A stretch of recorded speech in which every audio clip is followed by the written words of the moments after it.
বুঝবেন 3 কোটি আর 3 কোটি ভোটার মানেই তো হচ্ছে 3 কোটি পরিবার। তো এই হিসাবে আওয়ামী লীগ একেবারে নিশ্চিহ্ন হয়ে গেছে বা তাদেরকে খুঁজে পাওয়া যাবে না, এটা না। এনসিপি অবাধ নির্বাচনে একটা আসন পাবে কিনা সে নিয়ে একটা সন্দেহ আছে, কারণ এটা ফার্স্ট পাস দ্য পোস্ট। তাদের কোনো নেতার এমন কোনো অবস্থান নাই কোনো এলাকায় যেখানে সে বলতে পারে যে সে ওখান থেকে জিতে আসতে পারে। আমি আজকে বললাম লিখে রাখেন, আপনারা হাসিনাকে তাড়িয়েছেন, এর চেয়ে বড় বিপদ আপনাদের দিকে আসবে। ওয়াকারুজ্জামান দ্বিতীয় ইন্টিরিম বা অন্তর্বর্তী সরকার খুঁজছেন এই মুহূর্তে। সেনাবাহিনী ক্ষমতা নিক, আগামী 40 বছরের জন্য ক্ষমতা নির্বাচন না হয়। এবং যেভাবে বিএনপি এনসিপি তারপরে এই জামাত রেশাসি করতেছে, আর একটা 111 একদম সন্নিকটে। এবং ডক্টর ইউনূস কিন্তু গতকালকেই বলেছিলেন যে তিনি থাকবেন না, যেভাবে নির্বাচন হবে না এবং ডক্টর ইউনূস ক্ষমতা ছেড়ে চলে যাবে। গত রাতেই একটা ঘোষণা এসেছে, যেটা আজকে সকালে খবরটা রীতিমতো আলোচনার জন্ম দিয়েছে। অর্থাৎ বিএনপি ঘোষণা দিয়ে দিয়েছে আর কোনো ছাড় নয়, বিএনপি সম্ভবত হার্ড লাইনে চলে যাচ্ছে। জাতীয় পার্টি বা আর কোনো রাজনৈতিক দল নিষিদ্ধের বিরোধিতা করছে বিএনপি। দলটি বলেছে তারা আর কোনো রাজনৈতিক দল বা তাদের কার্যক্রম নিষিদ্ধ চায় না। অচিরেই দেশে হয়তো সেনা শাসন আসবে, আর সেনা শাসন আসলে শেখ হাসিনা দেশে ফিরে আসবে। রাশিয়া, ইন্ডিয়া এবং চীনের পছন্দের যে সরকার তারা বসাতে চাইবে, প্রত্যেকটা দেশের মধ্যে সেই সরকারই বসবে। সেই কারণেই যত বেশি চীন, রাশিয়া এবং ইন্ডিয়ার বলয় শক্ত হবে, তত বেশি আওয়ামী লীগ রাজনীতিতে ফিরে আসার সম্ভাবনা। পালাতে শুরু করেছে সমন্বয়করা, কঠিন খেলা শুরু করেছে আওয়ামী লীগ। এবার নতুন করে আবারও আওয়ামী লীগ বাংলাদেশের বিভিন্ন স্থানে মাঠে নেমেছে, ঝটিকা মিছিল করছে এবং হাওয়ায় মিলিয়ে যাচ্ছে।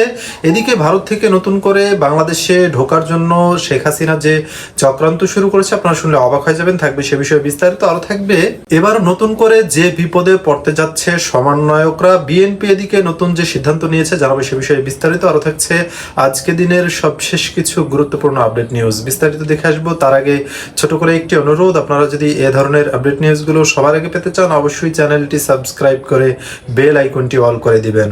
এনসিপি অবাধ নির্বাচনে একটা আসন পাবে কিনা সে নিয়ে একটা সন্দেহ আছে, কারণ এটা ফার্স্ট পাস দ্য পোস্ট। তাদের কোনো নেতার এমন কোনো অবস্থান নাই কোনো এলাকায় যেখানে সে বলতে পারে যে সে ওখান থেকে জিতে আসতে পারে। সরকার বলছে যে যারা নুরের উপর হামলা করেছে তাদের বিরুদ্ধে ঐক্যবদ্ধ হতে হবে, হ্যাঁ, তাদের তদন্ত করে বিচার করতে হবে।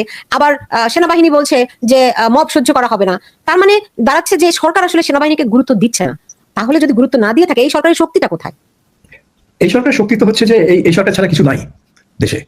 এইটা হচ্ছে তার শক্তি, যে সরকার চলে গেলে যে ইউনূস যখন বললো যে আমি পদত্যাগ করতে পারি, একটা মেসেজ সে নাহিদ ইসলামের থ্রু দিয়ে, সে নিজে দেয়নি, এটা নাহিদ ইসলাম বাইরে বললো যে আমাকে বলেছেন যে তিনি পদত্যাগ করবেন। তো ওইটা কেন বলছেন? কারণ লোকে ও নো, আপনি পদত্যাগ করতে পারবেন না, কারণ উনি পদত্যাগ করলে কি আছে, মানে অ্যাজ ইফ কোনো বিকল্প নাই। তো বিকল্প অবশ্যই আছে, কিন্তু এই সরকার যদি না থাকে তাহলে কি হবে? কে সরকার গঠন করবে? কিভাবে গঠন করবে? একজন অভিভাবক তো লাগবে। 5ই আগস্ট না হয় ইউনূস, 5ই আগস্ট ওয়াকার সব দলকে নিয়ে এসে বৈঠক করে প্রেসিডেন্টের সাথে বসায় একটা রূপরেখার মতো তৈরি করেছিল যে একটা অন্তর্বর্তী সরকার গঠন করা হবে। তো কিন্তু এই সরকার চলে গেলে কি হবে? তো আমার মনে হয় না যে আপনি এই যে বিবৃতিগুলো দিচ্ছে সেনাবাহিনী দিক বা সরকার দিক, এই বিবৃতিগুলো আক্ষরিক অর্থে মানে দেখা ঠিক হবে না। এগুলো তারা দিচ্ছে ফর পাবলিক কনসাম্পশন, জনগণকে বোঝাচ্ছে।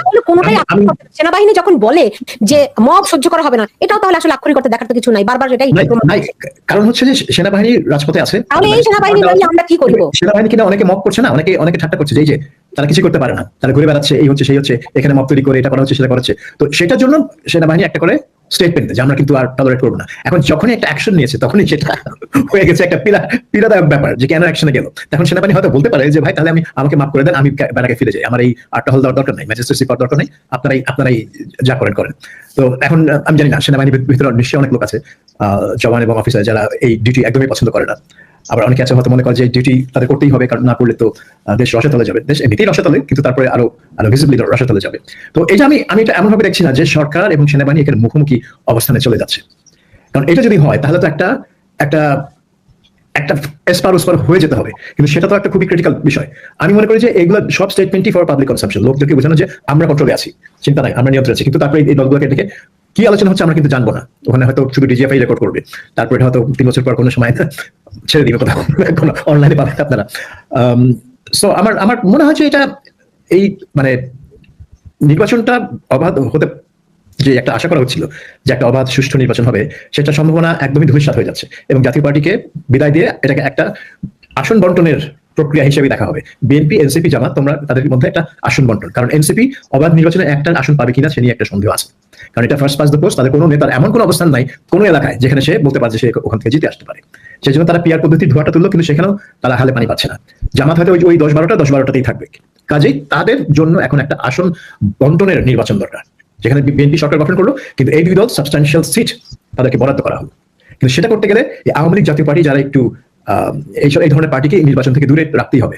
এবং যেটা আরিফ বললেন যে শুধু জাতীয় পার্টি না, আরো কিছু দল আছে যাদেরকে হয়তো টার্গেট করা হবে, যে জাসদ ফাসদ আছে, ইনুর জাসদ এবং ওয়ার্কার্স পার্টি, তাদেরকে হয়তো টার্গেট করা হবে, কারণ এদের মার্কা নিয়ে হয়তো আওয়ামী লীগেরা মাঠে নামতে পারে।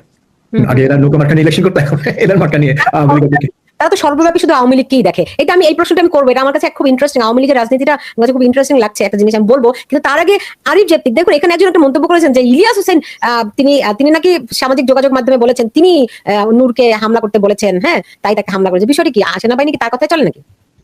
না না, এগুলো হচ্ছে ভুয়া কথা, এগুলো হচ্ছে ভিউ বাণিজ্য। এগুলো ওই মানে মামুন লায়লা বলে দুইজন আছে, হ্যাঁ, তারপরে আছে হিরো আলম, তারপর একটা বউ, আমি ইদানিং ধরতে পারি না কে কোনটা বউ। ওর একটা হচ্ছে মিথিলা, এটা আবার চলে গেছে আরেকজনের সাথে, সে নিয়ে আসছে আবার ম্যাক্সবির বউকে, আবার হিরো আলমের আরেকটা বউ চলে গেছে ম্যাক্সবির সাথে, সামথিং লাইক দ্যাট। হ্যাঁ, ওই আমি যেহেতু বিদেশে এখন আসলে কোনো কাজ করবো না, তো মাঝে মাঝে বসে বসে সোশ্যাল মিডিয়া থেকে রিলস এগুলো আসে, এবং আমি ধরেন 15-20 মিনিট অনেকগুলো রিল দেখার পর কনফিউজ হয়ে যায় কার বুঝানো কার সাথে কেন। এই পুরো জিনিসটা ওরা করে হচ্ছে ভিউ ব্যবসার জন্য। যাদের নাম বললেন ওনারাও তাই করে, মানে কন্টিনিউয়াস একটা উত্তেজনা তৈরি করে না রাখতে পারলে লোকজন এটা দেখবে না, এবং কন্টিনিউয়াস উত্তেজনা হলে মিলিয়ন ভিউ হলে 1 লাখ টাকার উপরে পাওয়া যায়। সো প্রতিদিন যদি 1 মিলিয়ন ভিউ কোনো না কোনো ভাবে নেওয়া যায়, তাহলে দিনে 1 লাখ টাকা, ইটস হিউজ মানি। তো এই সব কিছু মিলিয়ে ওইটাকে আপনি খুব সিরিয়াসলি নেওয়াতে শুনে, মানে এটা হচ্ছে মানে মানুষ যারা দেখে ওরা ওই ওয়াকারের মতোই আর কি ভাবে, যে ওয়াকারও দেখি ওয়াকার বানিয়ে দিচ্ছে, আর মব বন্ধ করো, মব করা যাবে না। এই যারা ইউটিউবার যারা প্রফেশনাল এটা করেন তাদেরকে ওইভাবে দেখে সময় কাটানো। আগে যেটা ছিল, আমরা ধরেন একটাই চ্যানেল ছিল বিটিভি, হ্যাঁ, তো ওইটাই দেখতে হইতো। এখন যেহেতু অনেকগুলো অপশন আছে, মানুষ টেলিভিশন এত দেখে না, কারণ হচ্ছে রিয়েল লাইফে এটা কিন্তু ওয়েস্টার্ন কান্ট্রিতে আগেই ছিল। ওয়েস্টার্ন কান্ট্রিগুলোতে আগে ধরেন রিয়েলিটি শো বলাই হইতো এই জিনিসগুলো, এখন আছে খুবই পপুলার, কারণ বাস্তবে কি হচ্ছে, একটা ঘরের মধ্যে অনেককে ঢুকে রেখে দেয় 1 মাসকে, কার সাথে ঝগড়া করছে এটা দেখতেছে উত্তেজনা। এই উত্তেজনা একভাবে কালচারালি ডেলিভার করছেন হিরো আলম, লায়লা মামুন এনারা, আর একদিকে পলিটিক্যালি ডেলিভার করছেন আমাদের কিছু ইউটিউবার। ইটস কমার্শিয়াল কাহিনী, এগুলো ট্যাবলয়েড পত্রিকার মতো প্রতিনিয়ত একটা উত্তেজনা দিয়ে যেতে হয়। কিন্তু এদের কথায় কারো কথা সেনাবাহিনী চলে এরকম না। তবে হ্যাঁ, ওনাদের অনেকের কথায় সরকার চলে, কারণ সরকার যখন খুব মানে নৈতিক ভিত্তি থাকবে না, পপুলারিটি থাকবে না, তাকে খেয়াল রাখতে হয় কেউ যাতে তার বিরুদ্ধে লোকজনকে বিক্রি না দেয়। এবং এটা মানে ওনাদের কিছু কথাবার্তা হয়তো তদবির ওনারা করেন বলে শুনতে পাচ্ছি, এগুলো গভর্নমেন্টের ব্যাপক লোকজনের সাথে, ইউনুস সহ সকলের সাথে তাদের একটা যোগাযোগ আছে। আমার কাছে মনে হয় না যে তাদের হুকুমে সেনাবাহিনী গিয়ে লোককে পিটিয়েছে, আমার কাছে এটা মনে হয়। কিন্তু দেখুন, আমরা কালকে দেখলাম আইন উপদেষ্টা আসিফ নজরুল মেডিকেল থেকে তাকে পালিয়ে আসতে হলো। তার আগে আমরা মাইলস্টোনের ঘটনায় দেখেছি তাদেরকে পালিয়ে আসতে হলো। তো এদের এরকম অবস্থা তো চিরকাল চলবে না বাংলাদেশে, তারা তো চিরকাল ক্ষমতায়ও থাকবে না। তাদের ভবিষ্যৎটা কি হবে একবার কি তারা ভাবে, মানে কি ভবিষ্যৎ ওনারা বিদেশেই চলে আসবেন আমার কাছে ধারণা করি। তাই এটা আপনি নিকট অতীতে এটা সবচেয়ে বড় উদাহরণ হচ্ছে 111 সরকার, ব্রিগেডিয়ার বাড়ি অমুক তমুক সুলতান, আপনারা তখন আপনি তখন আমরা সবাই সাংবাদিকতা মনে আছেন, কি প্রভাব আরে বাবা। তো এইসব ব্রিগেডিয়ার বাড়ি অমুক, মানে ব্রিগেডিয়ার বাড়ি গিয়ে কর্নেল ফারুক রশিদ কার জন্য মেয়েকে বিয়ে করে। অনেক শুনেছি পিজা ডেলিভারি করতেন, আমি খারাপ চোখে দেখি কোনো কাজ। আমি খারাপ চোখে দেখছেন, আমি বলছি সেই প্রভাব প্রতিপত্তি, আমি এক্সাক্ট ওই জায়গায় যেতে যাচ্ছিলাম, যে ওই প্রভাব প্রতিপত্তি শেষ পর্যন্ত এসে ডেলিভারি উবার ইটসের পিজা ডেলিভারিতে ঠেকবে। আমি খারাপ চোখে দেখছি না, বাট এইটা হচ্ছে গতি। এই গতিতেই এনারা যারা আছেন, আসিফ নজরুল এখন পিছনের রাস্তা দিয়ে পালাচ্ছেন, উনি একসময় পিছনের রাস্তা দিয়ে মার্কিন দেশে চলে যাবেন। আপনারা অনেকেই জানেন যে তার পরিবারের হয়তো মার্কিন, কিন্তু ছোট ছোট বাচ্চা নেতা যেগুলো, সেগুলো তাদের কি হবে? তারা এরকমই দেশ ছেড়ে চলে যাবেন। যাদের প্রচুর টাকা পয়সা আছে তারা যদি চুপ করে থাকেন, কেউ থাকবেন রাজনীতি, থাকবেন ওর মতো বাই রুটিন, কয়েক মাস পরে মাঠ ধরকাবেন, এইভাবে চলবে। এক একজন এক একদিকে যাবেন, সবাই তো আপনার কি মনে হয় এরকমই? এখন দেখেন, এই যাদেরকে প্রফেসর ইউনুস তার উপদেষ্টা বানিয়ে নিয়ে আসলেন, মানে উপদেষ্টা পরিষদ গঠনের পরে আরো যে খলিলুর রহমান, তারপরে আপনার আশিক চৌধুরী, তারপরে লুৎফে সিদ্দিকী, তারপরে ফায়েজ আহমেদ, এরা সবাই কিন্তু বিদেশে বসবাস করছিলেন, এবং সেই সব দেশের নাগরিক তারা, এবং বাড়িঘর আছে, যে যার বাসায় ফিরে যেতে পারবেন। আমি জানি খলিলুর রহমান বোধহয় আমেরিকায়, তারপরে আলী রিয়াজ আমেরিকায়, তারপরে ফায়েজ বোধহয় নেদারল্যান্ডসে। তো এরকম যে যার জায়গায় ফিরে যাবেন। আর যারা কি উপদেষ্টা পরিষদের অরিজিনাল মেম্বার্স, যাদের মধ্যে বেশিরভাগই এনজিও, যেরকম আদিলুর রহমান খান, সৈয়দ রিজওয়ান হাসান, ফরিদ আক্তার, তারা তো বাংলাদেশে থাকেন, তারা বাংলাদেশী নাগরিক, তারা বাংলাদেশে থাকেন, কিন্তু তাদের বিদেশে তাদের যোগাযোগ এবং লিঙ্ক খুবই স্ট্রং। আপনি দেখেন, বিশেষ করে এটা সবারই, মানে particularly international NGO, international organization এবং ওয়েস্টার্ন ওয়ার্ল্ডের বিভিন্ন গভর্নমেন্টের সাথে তাদের 2 বছর আগে রেজওয়ান আপাতত স্টেট ডিপার্টমেন্টের পুরস্কার নিয়ে গেলেন। হ্যাঁ, আমি বলছি যে তাদের যোগাযোগ খুবই স্ট্রং। তো তারা যদি কখনো যেতে চান যে ঠিক আছে আমি একটা দায়িত্ব পালন করলাম, এখন পরিস্থিতিটা ভালো না, যেরকম ফখরুদ্দিন সাহেব তিনি চলে গেলেন, জেনারেল মঈনুদ্দিন ইলেকশনের পর তিনিও আমেরিকা চলে গেলেন, তো ওনারা চলে যেতে পারবেন, তাদের সেই সমস্যাটা হবে না। যদি তারা মনে করেন যে এই দেশে থাকলে কোনো সমস্যা হতে পারে, সেই জন্য তারা চেষ্টা করবেন যে নির্বাচন এমন ভাবে করতে, যে ক্ষমতা আসবে সেটা যেন ওই মানে একটা রেট্রিবিউশনের দিকে না যায়। হ্যাঁ, যে ওই যে মানে পালাবার সময় পাবি না বা পালাবার রাস্তা পাবি না, এই ধরনের পরিস্থিতি যাতে না হয়, সেই জন্যই তারা এই জিনিসটাকে ওইভাবে সাজানোর চেষ্টা করবেন, যেটাকে সেফ এক্সিট বলা হয়। আগে তারা সেফ এক্সিট তৈরি করে তারপর নির্বাচনের দিকে যাবেন, তার আগে না। কত মানুষের সেফ এক্সিট হবে? আমরা আফগানিস্তানে যেরকম দেখেছিলাম যে কোলাবরেটররা তারা প্লেনে ওঠার জন্য, আপনি দেখেছেন নিশ্চয়ই সেই দৃশ্য, সারা পৃথিবীর মানুষ দেখেছে, এরকম কোন প্লেন তাদেরকে গিয়ে সেফ এক্সিট কত মানুষকে, কারণ অসংখ্য মানুষের মধ্যে যুক্ত হয়ে গেছে অলরেডি। না, ওটা তো ভিন্ন ব্যাপার ছিল, কারণ আফগানিস্তানে তো আমেরিকান এবং ব্রিটিশ এবং অন্যান্য নেটো সেনাবাহিনীর সাথে কাজ করার জন্য অনেক লক্ষ লক্ষ মানুষ কাজ করেছে তাদের সাথে, তাদের বেসে কাজ করেছে, তাদের সাথে ইন্টারপ্রেটার হিসেবে, কুক হিসেবে, ড্রাইভার হিসেবে। তো এরা সবাই তো চিহ্নিত তাদের পাড়ায়, তাদের সমাজে। তো এখন সেই জন্য তারা ভয় পাচ্ছিল। তো এদেরকে তো সরাতেই হবে। কিন্তু বাংলাদেশে তো সেই অবস্থা নাই। এখানে তো কোনো বিদেশি শক্তি এসে দখল করে নাই বাংলাদেশ। বাংলাদেশে যে এরকম হিডেনলি কিছু হয়নি আমরা কি নিশ্চিত করে জানি? ওই যে আপনি বলছেন হিডেন, যদি হিডেনই থাকে তাহলে লোকজন তো জানবে না, আর যদি লোকজন না জানে তাহলে হিসেবে না জানুক, কিন্তু রাস্তায় আন্দোলনকারী হিসেবে তো জানে। হ্যাঁ, কিন্তু তার মানে এই না যে তারা কোনো দখলদার বাহিনীর সাথে সহযোগিতা করেছে। এটা হচ্ছে আপনার যে রাজাকার, পাকিস্তানি দখলদার বাহিনীর সাথে সরাসরি সহযোগিতা করেছে রাজাকার, তারপর শান্তি কমিটি, এরা তো চিহ্নিত ছিল সমাজে। তো সেরকম তো সিচুয়েশন না এখন। এটা তো কোনো দখলদার বাহিনীর সাথে কেউ সহযোগিতা করছে না। এরা একটা সরকার চালিয়েছে বা সরকারের আশেপাশে সরকারের মানে ক্ষমতার ভাগ নিয়েছে এবং অনেক সুবিধা নিয়েছে। তো সেটার জন্য অনেকেই পরিণতি খারাপ হতে পারে, কিন্তু যারা চলে যেতে পারবে তারা হয়তো চলে যাবে। আবার অনেকে মনে করতে পারে যে না, সেরকম কোনো পরিণতি হবে না, কাজে আমি আমার দেশ বাংলাদেশ আমি থেকে যাবো, সেটা থেকেও যেতে পারে। আমি শেষ করব যেটি বলছিলাম যে আমার কাছে আওয়ামী লীগের রাজনীতিটা ইন্টারেস্টিং লাগছে এই কারণে যে তারা অদৃশ্য থেকেও, তারা উপস্থিত না থেকেও অনেক বেশি প্রাসঙ্গিক হয়ে উঠছে কিনা। সাবির মুস্তাফা, এটা নিয়ে আমার অনেক সময় মনে পড়ে যায় যে এই আব্দুল হাসনাত আব্দুল্লাহ, এনসিপি হাসনাত আব্দুল্লাহ, তিনি এক ভাষণে বেশ এনসিপি গঠনের আগেই বোধহয় সেই ভাষণে তিনি বলছিলেন যে Awami League chapter closed, Hasina chapter closed. কিন্তু তারপরে দেখলাম যে ওনারা দিনে 50 বার আওয়ামী লীগ আর হাসিনা নিয়ে কথা বলেন। তো যে চ্যাপ্টার ক্লোজ সেটা তোমাকে এতবার কথা বলতে হবে কেন? এবং এটা চলছে, এখনো চলছে, এবং এটা আরো বাড়ছে মনে হয়। এই হাসিনা এবং আওয়ামী লীগ নিয়ে যে সারাক্ষণ কথাবার্তা, ভীতি এবং মানে হুঁশিয়ার সাবধানতা, এই জিনিসটা, তাহলে আওয়ামী লীগ চ্যাপ্টার ক্লোজ হলো কি করে? তো obviously Awami League chapter close হয়নি। এখন তারা কি জানেন কি করে এই চ্যাপ্টারটা ক্লোজ করতে হয়? সেটা হচ্ছে আমার প্রশ্ন। আমার তো মনে হয় না তারা জানেন যে একটা রাজনৈতিক দলের চ্যাপ্টার তো রাজনৈতিক ভাবে ক্লোজ করতে হবে। সেটা তো ওই আন্তর্জাতিক অপরাধ আদালতে 3টা মামলা দিয়ে ক্লোজ করা যাবে না। তো উনারা তো তাদেরকে রাজনৈতিক ভাবে ফেস করতে চাচ্ছেন না, কারণ ফেস করতে চাওয়া মানে হচ্ছে তাদেরকে স্বীকৃতি দেওয়া, তাদের একটা রাজনৈতিক স্বীকৃতি দেওয়া, সেটা তারা দিতে চাচ্ছেন না। কাজে এটাই চলতে থাকবে। মুখে বলতেন চ্যাপ্টার ক্লোজ, কিন্তু আসলে তারা তাদের মাথার মানে দখল করে আছে তাদের। এই ভিডিওটি দেখছিলেন, এ সম্পর্কে আপনাদের মতামত কমেন্টে লিখে পাঠাবেন। এবার দেখে আসবো আরো একটি নিউজ। অংশ পুলিশের এত বড় সাহস কোত্থেকে আসে? সেনাবাহিনীর এত বড় সাহস কোত্থেকে আসে? তারা কি গত বছর কোনো শিক্ষা নেয় নাই? এই সেনাবাহিনী, এই যৌথ বাহিনী, এই পুলিশ ট্যাক্সের টাকা দিয়ে পালবার কোনো দরকার নাই, এদেরকে প্যাকেট করে ভারতে পাঠিয়ে দেন। সুপ্রিয় দর্শক, এদের কথা শুনলে আজকে সেনাবাহিনীর জন্য আমার খুব মায়া হচ্ছে। একটা কথা বারবার মনে পড়ে যাচ্ছে, গরিবের বউয়ের দিকে সবাই নজর দেয়। আজকে সেনাবাহিনী যেন গরিবের বউ হয়ে গেছে। যে পারে সেই তুচ্ছতাচ্ছিল্য করছে, সেই হুমকি দিচ্ছে, সেই হুঙ্কার দিচ্ছে। কেউ ক্যান্টনমেন্টকে ভেঙে দিচ্ছে, ক্যান্টনমেন্ট হামলা করছে, আবার কেউ ওয়াকারকে কুলাঙ্গার, মানে যা ইচ্ছে তাই বলে যাচ্ছে। অর্থাৎ সেনাবাহিনী নিজেদের তার কর্মকাণ্ডের কারণে এমন একটা পর্যায়ে নিজেদেরকে নামিয়ে আনেছে, সারা বাংলাদেশের সমস্ত মানুষ ছি করছে, বকা দিচ্ছে।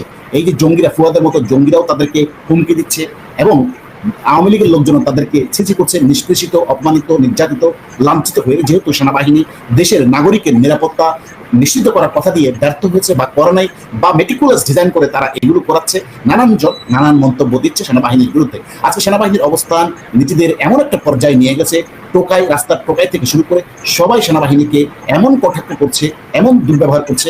আমি মনে করি সেনাবাহিনীর যদি কোনো লজ্জা শরম থাকে তাহলে তারা শীঘ্রই ঘুরে দাঁড়াতে হবে। আমরা এই টাকলা ফুয়াদের কথা একটু শুনি। দিল্লির গোলামদেরকে আমরা ট্যাক্সপেয়ারদের টাকায় পুষবো না, ওদেরকে ভারতের কাপড় কিনে দেন, বিএসএফ এর পতাকা দিয়ে ওদের সাহসগুলোকে, ওদের শরীরটাকে মোড়ায় দিল্লিতে পাঠিয়ে দেন। অর্থাৎ এমন একটা লজ্জা দিচ্ছে যে তাদেরকে বিএসএফ এর পোশাক দিয়ে তাদেরকে পোশাক বানিয়ে দিতে হবে। এই ধরনের লজ্জাও কিন্তু সেনাবাহিনীকে দিচ্ছে। তারপরও সেনাবাহিনীর কোনো বোধোদয় এখনো পর্যন্ত হচ্ছে না। চারিদিকে আইন শৃঙ্খলার পরিস্থিতি যে অবনতি, সেখানে সেনাবাহিনীর আসলে ভূমিকার কারণে তারা আজকে বিতর্কিত হয়ে পড়েছে। এমনকি তাদেরকে বিলুপ্ত করারও জন্য এই টাকলা ফোয়া হুমকি দিচ্ছে এবং দিল্লির গোলাম হিসেবে তাদেরকে আখ্যায়িত করছে। এখানে আরো একটু আপনাদেরকে একটু দেখাই, নাহিদ ইসলামও আজকে সেই সেনাবাহিনীকে হুমকি দিচ্ছে যে 5ই আগস্ট তারা বিপ্লব করেছে, সেই বিপ্লব এখনো সেনাবাহিনী নাকি ভুলে গেছে। শুনি একটু। যেই নামে আসুক না কেন এবং বাংলাদেশের যেই শক্তি তাদেরকে সহযোগিতা করবে, তাদেরকে জনগণের বিরুদ্ধে দাঁড়াতে হবে। এবং আরো দুঃখজনক, সেদিন হয়তো ঘটনা হয়ে থাকুক না কেন, সেটা যদি অনাকাঙ্ক্ষিত হয়ে থাকে, দুর্ঘটনা হয়ে থাকে, সেনাবাহিনীর উচিত ছিল নিঃশর্তভাবে দুঃখ প্রকাশ করা, ক্ষমা প্রার্থনা করা। দেখেন, অনাকাঙ্ক্ষিত হলেও মানে যে কোনো প্রেক্ষাপটই থাকুক, সেনাবাহিনীকেই ক্ষমা চাইতে হবে। অর্থাৎ এই বাংলার কুলাঙ্গাররা এমন একটা পর্যায়ে চলে গেছে যে সেনাবাহিনী ভুল করুক, ন্যায় করুক, যেটাই করুক, সেনাবাহিনীকেই ক্ষমা চাইতে। অর্থাৎ যেটা বললাম, গরিবের বউ সবাই তার দিকে নজর দেয়, তার দিকে সবাই নজর দিয়ে দুষ্টামি করে বা বদমাইশি করে। আজকে সেনাবাহিনী নিজেদেরকে গরিবের বউ বানিয়ে ফেলেছে। তা আরেকটু আমরা আরেকটা ভিডিও দেখি কি চাঞ্চল্যকর অবস্থা। দেখেন সেনাবাহিনীকে কি হুমকি দিচ্ছে। করে নাই আমরা এই সেনাপ্রধানকে আর এক মুহূর্তের জন্য সেনাপ্রধান হিসেবে দেখতে চাই না। আর স্বরাষ্ট্র উপদেষ্টাকে আজকে রাতের মধ্যে পদত্যাগ করতে হবে। যদি না করে এই জাহাঙ্গীর খানকির বলারে লাইট ফাইয়া জনাব আতাহার হাওলাদার, আজকে সেনাবাহিনী নিজেদেরকে নিম্নতর পর্যায়ে নেমে আসার কারণেই তো আজকে সবাই বকা দিচ্ছে। কারণটা কি, রহস্যটা কি? সেনাবাহিনী আমরা দেখেছি সে 5ই আগস্টের পূর্বে কাঁধে নিয়ে নাহিদদেরকে নাচানাচি করেছিল, বঙ্গবন্ধুর ভাস্কর্য এই সেনাবাহিনী ভেঙেছিল, বাংলাদেশের মানচিত্রের প্রতি আঘাত করেছিল এই সেনাবাহিনী। তাদের কি পরিণতি এটাই হওয়া উচিত ছিল? ধন্যবাদ আপনাকে। সবচেয়ে বড় কথা প্রথমেই আপনাকে একটা স্মরণ করে দিতে চাই, গত 15 থেকে 16 বছর বাংলাদেশ সেনাবাহিনী এমন একটা সম্মানিত জায়গায় পৌঁছে গিয়েছিল বিশ্বের দরবারে। সারা বিশ্বের মানুষ বাংলাদেশ সেনাবাহিনীকে সম্মানের চোখে দেখতো এবং স্যালুট করত, এবং বাংলাদেশের জনগণ সেনাবাহিনীকে গর্ব করত। সেনাবাহিনীর তার কার্যক্রম, মানবিকতা এবং অনেক কার্যক্রম যেগুলো আছে সেগুলোর কারণে। এবং সেনাবাহিনী এই বিশ্ব শান্তি সংস্থাতে যে কাজ করে যে চৌকস দক্ষতা অর্জন করেছে, সেটার কারণে কিন্তু সারা বিশ্বে বাংলাদেশ সেনাবাহিনীর একটা অনন্য অবদান বা অনন্য সম্মান ছিল।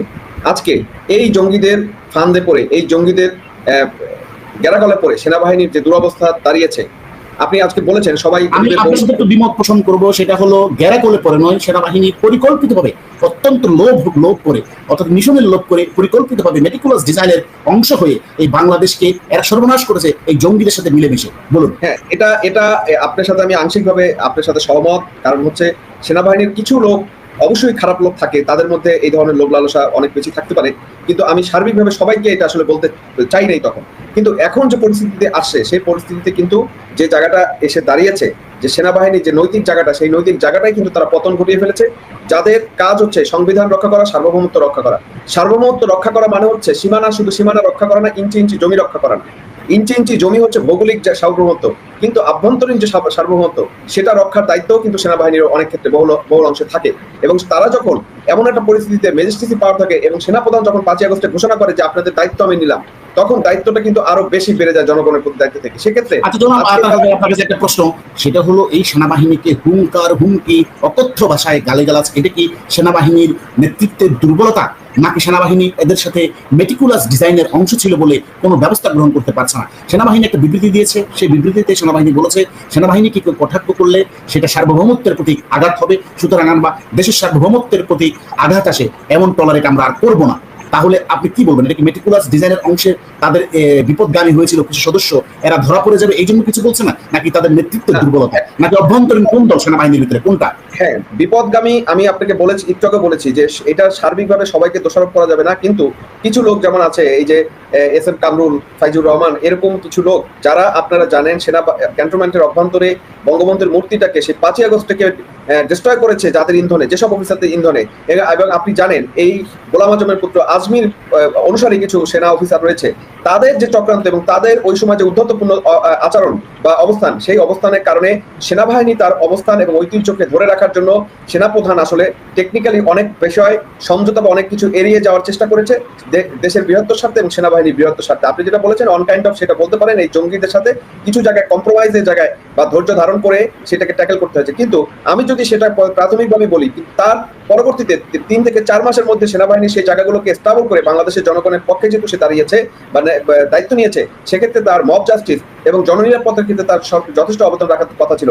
আপনি ভালো করে জানেন 5ই আগস্টের পরবর্তীতে বিভিন্ন সময় আমরা সেনাবাহিনীকে বিভিন্ন ক্ষেত্রে প্রশংসা করেছি, কিন্তু উপর যখন আমরা সেনাবাহিনীর বিভিন্ন ব্যর্থতা দেখেছি এবং একটার পর একটা মব জাস্টিসকে তাদেরকে জাস্টিফাই করতে দেখেছি, 32 নম্বরকে ভাঙার সময় তারা ব্যাপক সেনাবাহিনী যাওয়ার পরও সেটাকে প্রতিরোধ করতে পারেনি, এরকম অনেক মব জাস্টিস বা মবের ঘটনা তারা নিয়ন্ত্রণ করতে পারেনি এবং উদাসীনতা দেখিয়েছে বা ব্যর্থতা দেখিয়েছে। আমরা কিন্তু তখন তাদের কর্মকাণ্ডকে ব্যর্থতা সমালোচনা করেছি এবং খুব চরমভাবে সমালোচনা করেছি। এখনো তাদের যে কোনো ব্যর্থতাকে আমরা সমালোচনা করি, কিন্তু একটা নৈতিক জায়গা থেকে আপনি একটা বাহিনীকে যখন কথা বলবেন, ব্যক্তিগতভাবে আপনি কিছু লোক যারা ষড়যন্ত্রকারী থাকবে, চক্রান্তকারী থাকবে, তাদের বিরুদ্ধে আপনি কথা বলতে পারেন, কিন্তু সামগ্রিকভাবে একটা সেনাবাহিনীকে, সম্পূর্ণ সেনাবাহিনীকে নিয়ে এই যে নাহিদ, সার্জিস, এই ফুয়াদরা যে ধরনের ভাষায় ল্যাঙ্গুয়েজ ইউজ করছে, এই যে নূরের লোকজন যে ধরনের ভাষা, যে ধরনের ল্যাঙ্গুয়েজ ইউজ করছে, এটা আমাদের সেনাবাহিনীর জন্য চরম লজ্জার। আমি মনে করি যে বাংলাদেশ সেনাবাহিনী যদি ন্যূনতম আত্মসম্মানবোধ থাকে, বাংলাদেশ সেনাবাহিনীর অফিসারদের যদি ন্যূনতম আত্মসম্মানবোধ থাকে, তাহলে তাদেরকে এর সমুচিত জবাব দেওয়া উচিত। এই জঙ্গি নাহিদ, সার্জিসদের এবং এই ফুয়াদদের এবং এর আগে এই যে জঙ্গি হাদি, এদেরকে সমুচিত জবাব দেওয়া উচিত বলে আমি মনে করি। সেনাবাহিনীর এখন সময় এসেছে তাদেরকে প্রমাণ করার যে তাদের বিরুদ্ধে এই ধরনের কথাবার্তা যারা বলে তাদের জন্য জবাবটা কোন টাইপের হতে পারে, কোন ধরনের হতে পারে, সে ধরনের রিয়াকশন কিন্তু সেনাবাহিনীর এখন দেওয়া উচিত বলে আমি মনে করি। গতকাল সারাদিন নানা গুজবে ভরপুর ছিল দেশের রাজনৈতিক অঙ্গন, মানে এমন পর্যায়ে চলে গেছে রীতিমতো এই প্রশ্ন কেউ কেউ করছেন ডক্টর ইউনূস সরকারের পতন হচ্ছে কিনা, তার জায়গায় অন্য কেউ ক্ষমতা নিচ্ছে কিনা, নতুন তত্ত্বাবধায়ক সরকার, অন্তর্বর্তী সরকার নাকি সেনাবাহিনী ক্ষমতা নেবে, এইসব আলাপ ছড়িয়ে পড়েছিল। ইনফ্যাক্ট অনেকগুলো ঘটনা গতকাল ঘটেছে এবং এই আলাপগুলো আসলে কেন তৈরি হয়েছে সেগুলো নিয়ে কিছু কথা বলা খুবই জরুরি। এবং অনেকগুলো গুজব আছে, মানে গুজব অন্তত ইন্টারপ্রিটেশনগুলো এক ধরনের গুজবের মতো ছিল, ঘটনা নিয়ে হয়তো গুজব ছড়িয়েছে, কিন্তু কেন এটা ছড়ানো হয়েছে, গুরুত্বপূর্ণ লোকজন নানা রকম কথাবার্তা বলেছেন, সেসব নিয়ে একটু কথা বলবো। কি কি ঘটেছে তার আগে এটা একটু দেখে নেওয়া যাক। প্রথমত প্রধান উপদেষ্টা ঘোষিতভাবেই 3টা রাজনৈতিক দলের সাথে বৈঠক করেছেন। এই বৈঠকটা নিয়ে মানে তিনি দলগুলোর সাথে কি বলেছেন, দলগুলো কি বলেছে, এটা নিয়ে আলাদা একটা অ্যানালিসিসের প্রয়োজন আছে, সেটা নিয়ে আমি একটা আলাদা ভিডিও করবো। কিন্তু এটা খুব গুরুত্বপূর্ণ মজার ব্যাপার, তার বৈঠকের এই ঘটনার পরই হঠাৎ করে একটা খবর ছড়িয়ে পড়ে যে প্রধান বিচারপতি বৈঠক করেছেন সেনাপ্রধানের সাথে। প্রধান বিচারপতির বাসায় গিয়ে সেনাপ্রধান একটা বৈঠক করেছেন, একটা নিউজ আসলো, তারপর সেটা বিভিন্ন জায়গায় ছড়িয়ে গেল। তখনই মানুষের মধ্যে একটা জল্পনা কল্পনা শুরু হয়েছে, সেটা হলো এরকম যে খুব ইন্টারেস্টিংলি প্রধান উপদেষ্টা 3টা দলের সাথে বসছেন, এদিকে আবার সেনাপ্রধান বসছেন প্রধান বিচারপতির সাথে। কারণ প্রধান উপদেষ্টা কি তাহলে 3 দলকে তার পদত্যাগের কথা জানাচ্ছেন? তিনি নাখোশ আছেন, তিনি আগে একবার পদত্যাগ করতে চেয়েছিলেন, আর সেনাপ্রধান গেছেন প্রধান বিচারপতির সাথে বসে পরবর্তী করণীয় ঠিক করতে। মানে এরকম নানা ইন্টারপ্রিটেশন, এবং এর মধ্যে একটু ঘি ঢেলেছে আমি বলবো আমাদের খুব পরিচিত একজন মানুষ যারা মুস্তাফা ফিরোজ, তিনি তার চ্যানেলে সম্ভবত এখানে একটা কথা বলেছেন, পরে দেখলাম সেটা নিয়ে অনেকে আবার নিউজ করেছে, ফটো কার্ড বানিয়েছে। তিনি আগের দিনই বলেছেন ডক্টর ইউনূসের এই বৈঠকের আগে যে এখানে ডক্টর ইউনূস নাকি ভাগ্য নির্ধারিত হতে যাচ্ছে। আমি জানি না তার ভিডিওতে ঠিক এক্স্যাক্টলি কি বলেছেন, কিন্তু ওনার এই ধরনের মন্তব্য তিনি যদি স্পেকুলেট করে থাকেন সেটা আসলে খুব বড় প্রভাব ফেলেছে এবং দেশের স্টেবিলিটির জন্য প্রবলেম তৈরি করে এই ধরনের স্পেকুলেশন হয়তো বা। যাই হোক, তার ইন্টারপ্রিটেশন তার থাকতেই পারে। এর মধ্যে অনেকগুলো গোলযোগ ঘটছিল, সেটা আসলে খুব ইন্টারেস্টিং। আমরা খেয়াল করেছি যে নূরের উপরে হামলার পর হঠাৎ করেই গতকালের আগের রাতে চট্টগ্রাম বিশ্ববিদ্যালয়ে একটা ব্যক্তিগত পর্যায়ের সংকটকে কেন্দ্র করে একজন নারীর উপরে আক্রমণ বা তাকে পেটানোর অভিযোগ থেকে শুরু করে ছাত্র বনাম ওই এলাকার মানুষজনের সাথে মারাত্মক সংঘর্ষ ছড়িয়ে পড়ে। সেটারও নানান ইন্টারপ্রিটেশন আছে, কিন্তু বটম লাইন হচ্ছে সেটা চললে এবং অনেক স্টুডেন্ট জখম হয়েছে, সেই দফায় দফায় হামলা হয়েছে, এমনকি ওখানকার টিচার এবং গুরুত্বপূর্ণ লোকজন ওখানকার ইউনিভার্সিটির তারা আহত হয়েছেন। এটা একটা দিক গেল। সো মেজর একটা কেওস হলো ওখানে। অবিশ্বাস্যভাবে কৃষি বিশ্ববিদ্যালয়ে দেখলাম, বাংলাদেশ কৃষি বিশ্ববিদ্যালয়েও ওখানে স্টুডেন্টদের কাছে কিছু দাবি ছিল, কিন্তু অবাকভাবে সেখানেও নাকি বহিরাগতরা এসে হামলা করেছে তাদের উপরে, শেষ পর্যন্ত ইউনিভার্সিটি বন্ধ করে দিতে হয়েছে। রাজশাহী ইউনিভার্সিটিতে মারামারি হয়েছে, সংকট হয়েছে, গোলযোগ হয়েছে। এবং যেটা ইন্টারেস্টিং, এর মধ্যেই ধানমন্ডি এলাকায় ঢাকায় আওয়ামী লীগ মিছিল বের করেছে এবং এবার তারা ওখানে কিছু কয়েকটা ককটেল ফুটিয়েছে, একটা নতুন পর্যায়ে তারা গেছেন বলতে পারি। আমি গতকাল ফেনীতে একটা প্রোগ্রামে গেছি এবং সেখানে গিয়ে শুনলাম ফেনীতেও আওয়ামী লীগ মিছিল বের করার চেষ্টা করেছে। তো তাহলে সবকিছু আমরা যদি একত্র করি তাহলে মনে হয় একটা টার্ময়েল তৈরি হচ্ছে এবং এর মধ্যে নানান রকম ঘটনা ঘটছে। এখন প্রধান বিচারপতির সাথে সেনাপ্রধানের বৈঠক হয়েছে কিনা সেটা আমি খানিকটা খোঁজ খবর করার চেষ্টা করেছি, আসলে খুব ডিসাইসিভ কিছু পাওয়া যায়নি।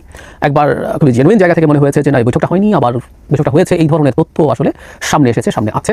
এখন যদি বৈঠকটা হয়ে থাকে, সেই বৈঠকটা ফর্মালি হতে পারতো, সেই ক্ষেত্রে হয়তো এই জল্পনা কল্পনা কম হতো না একেবারে, তা বলছি না, কারণ সেনাপ্রধানের সাথে প্রধান বিচারপতির বৈঠক নিয়ে অনেক আলাপ হতে পারে, অনেক কিছু করতে পারে। কেউ এখন স্পেকুলেট করছেন এটা কেন হয়েছে, এটা ওই যে জাতিসংঘ মানবাধিকার হাই কমিশনের যে রিপোর্ট, সেটাতে সেনাবাহিনীকে যেভাবে ইনভলভ করা হয়েছে, গুম কমিশনে যেভাবে ইনভলভ করা হয়েছে আলাপে, সেই ক্ষেত্রে ব্যবস্থার পরিস্থিতি তৈরি হয়েছে কিনা, তিনি সেটা নেগোশিয়েট করতে যাচ্ছেন কিনা, এসব তো আছে। সাথে যে বললাম যে ডক্টর ইউনূস গতকাল যে আলাপগুলো হয়েছে, ডক্টর ইউনূস ক্ষমতা ছেড়ে দিতে পারেন, তাহলে পরবর্তী করণীয় তারা ঠিক করতে যাচ্ছেন।